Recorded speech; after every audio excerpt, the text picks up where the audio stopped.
Hello everyone, welcome to government jobs UP. This is Ritu Pandey और हमेशा की तरह बताना चाहूँगी कि हमारे चैनल पे हर तरह की गवर्नमेंट जॉब से रिलेटेड इन्फॉर्मेशन दी जाती है।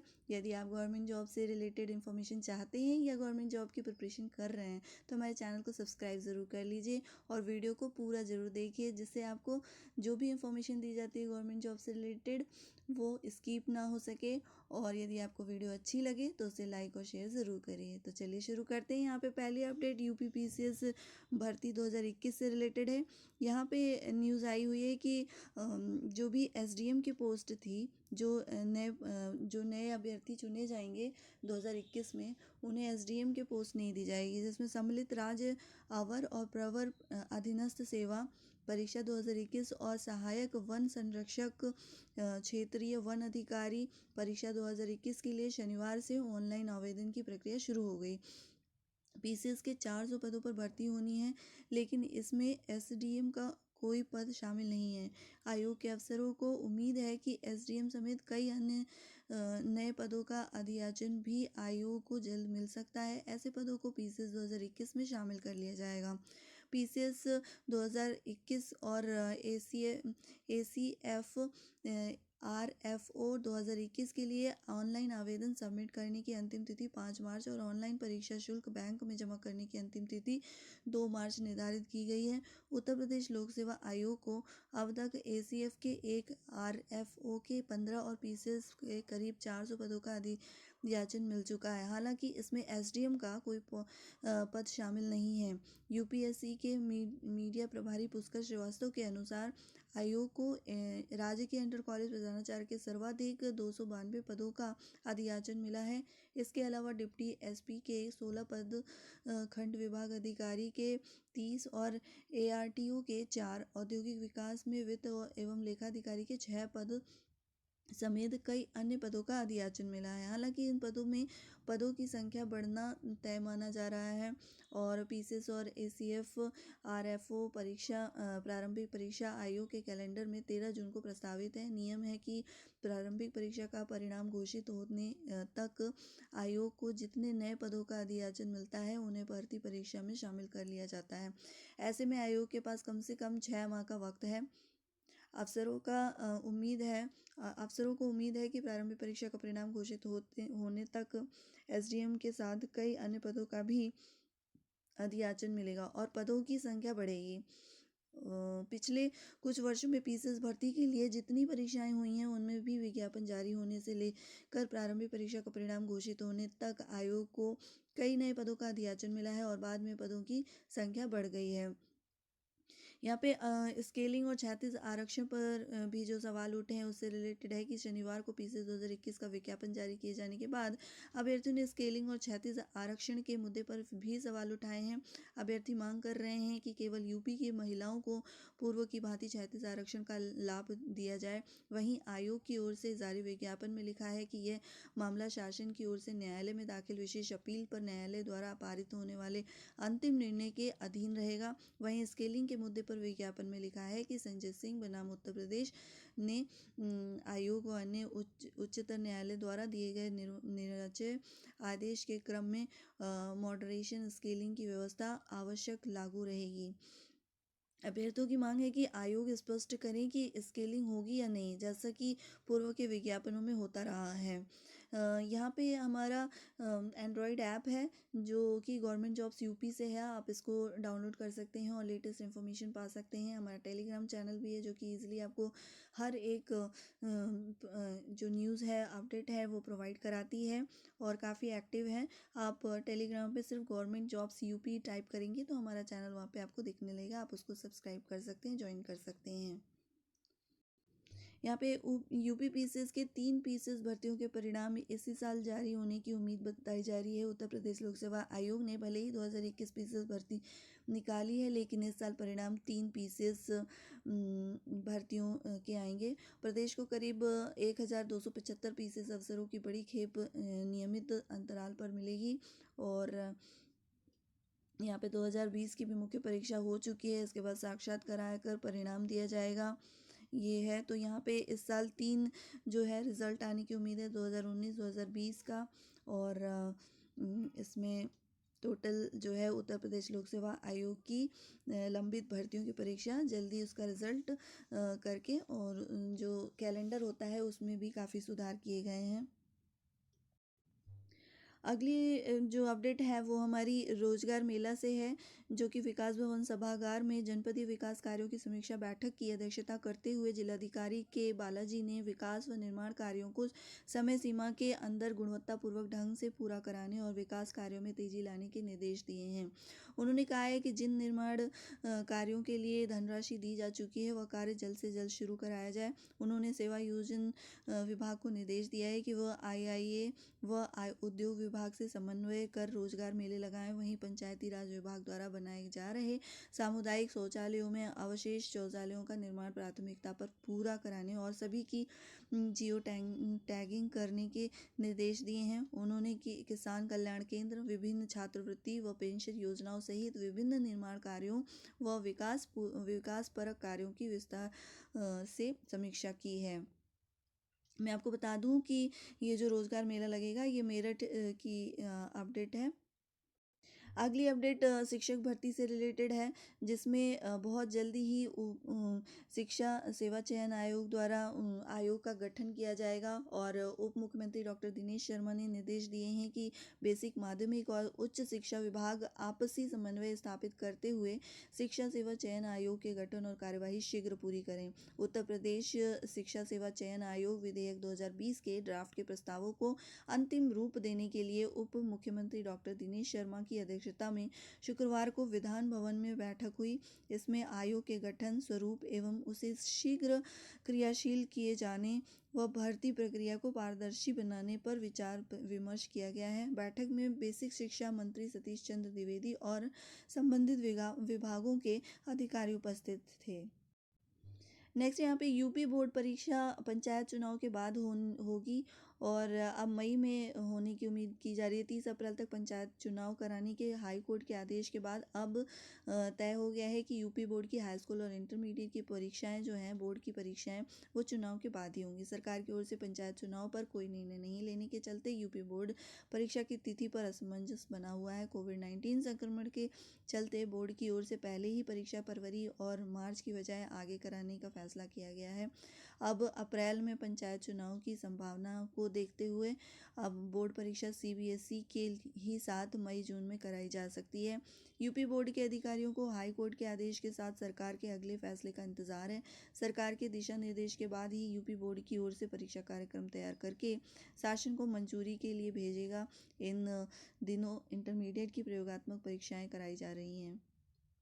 अब ये काफ़ी अच्छी अपडेट है कि 10 फरवरी से 6वीं से लेकर 8वीं तक के स्कूल खुलेंगे, और कक्षा जो है 1 से लेकर 5 तक के स्कूल मार्च में खुलने की बात यहाँ पे कही गई है कि मुख्यमंत्री योगी आदित्यनाथ जी ने प्रदेश के कक्षा 6 से 8 तक के उच्च प्राथमिक माध्यमिक स्कूलों, कॉलेजों व विश्वविद्यालय को नियमित रूप से 10 फरवरी से खोलने के निर्देश दिए गए हैं। कक्षाएँ 1 से 5 तक के विद्यालय 1 मार्च से खोले जाएंगे, और अप्रैल से बंद स्कूलों में फिर यहाँ पे रौनक दिखने वाली है।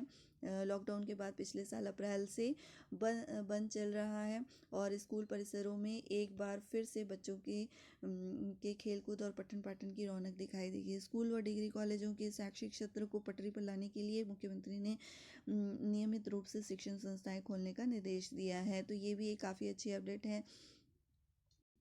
यूपीपीएससी अभियंत्रण सेवा परीक्षा का परिणाम घोषित कर दिया गया है, जो कि 1284 अभ्यर्थियों को इसमें सफल घोषित किया गया है। सम्मिलित राज्य नियंत्रक सेवा परीक्षा 2019 में 1284 अभ्यर्थियों को इंटरव्यू में शामिल होने के लिए सफल घोषित किया गया है। उत्तर प्रदेश लोक सेवा आयोग ने शुक्रवार को लिखित परीक्षा का परिणाम जारी कर दिया है। साक्षात्कार इसके 22 फरवरी से आयोजित किया जाएगा, और जिसका विस्तृत कार्यक्रम आयोग बाद में अलग से जारी करेगा। बेसिक शिक्षा विभाग से ये खबर है, जिसमें बच्चे की बीमारी में भी मां अंतर जनपदीय तबादले की हकदार होगी।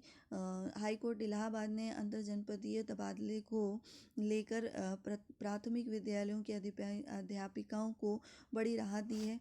कोर्ट ने कहा है कि बच्चे की बीमारी अध्यापिका के अंतर जनपदीय तबादले का वैध आधार है। इससे पूर्व सिर्फ पति और पत्नी की बीमारी के आधार पर ही अंतर जनपदीय तबादले की मांग की जा सकती थी। कोर्ट ने कहा है कि बच्चे की बीमारी एक संवेदनशील मामला है और इस पर विचार न करके तबादला देने से इनकार करना अनुचित होगा।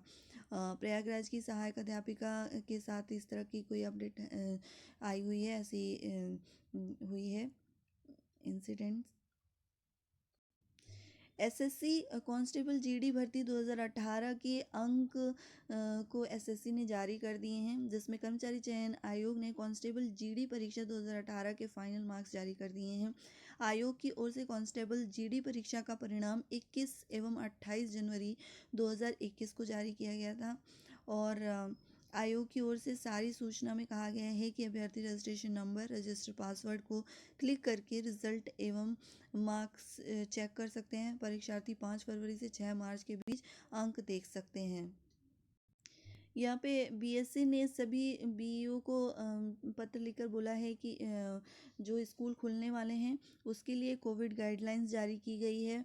और यहाँ पे कक्षा 1 से लेके 8 के स्कूल खोलने के शासन के आदेश के क्रम में बेसिक शिक्षा अधिकारी संजय कुमार कुशवाहा ने भी सभी खंड शिक्षा अधिकारियों को निर्देश दिया है कि कोविड के प्रोटोकॉल का कड़ाई से अनुपालन करते हुए स्कूल खुलवाने को कहा गया है। हालांकि अभी सीबीएसई और CISCE बोर्ड के स्कूल संचालक शासन की गाइडलाइन का इंतज़ार कर रहे हैं। अंग्रेजी स्कूलों के अभिभावक भी बहुत उत्सुक नहीं हैं। उन्हें लग रहा है कि जब तक कोरोना की वैक्सीन न लग जाए तब तक बच्चों को स्कूल भेजना जोखिम भरा हो सकता है। माना जा रहा है कि स्कूल खोलने के संबंध में जिला प्रशासन के साथ स्कूल संचालकों की बैठक जल्द हो सकती है।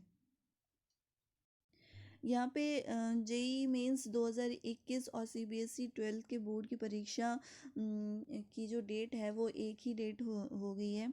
और यहाँ पे नेशनल टेस्टिंग एजेंसी की ओर से होने वाली जेई मेंस और केंद्रीय माध्यमिक शिक्षा बोर्ड की ओर से होने वाली 12वीं की परीक्षा मई में एक ही दिन पड़ रही है।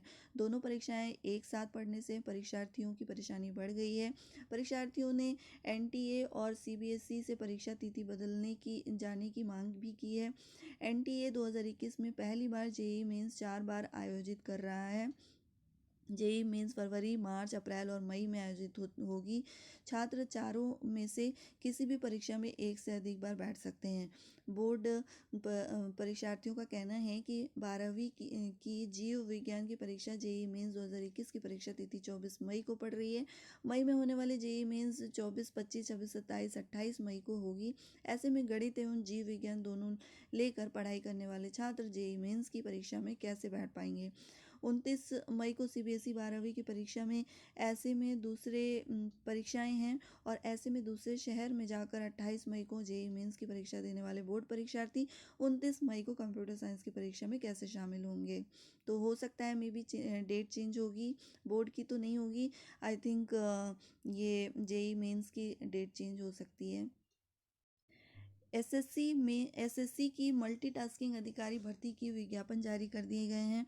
और यहाँ पे मैं आपको बताऊं कि कर्मचारी चयन आयोग की ओर से मल्टीटास्किंग स्टाफ भर्ती परीक्षा 2020 के लिए नोटिफिकेशन जारी कर दिया गया है। आयोग की ओर से नोटिफिकेशन जारी होने के साथ ही ऑनलाइन आवेदन शुरू हो गया है।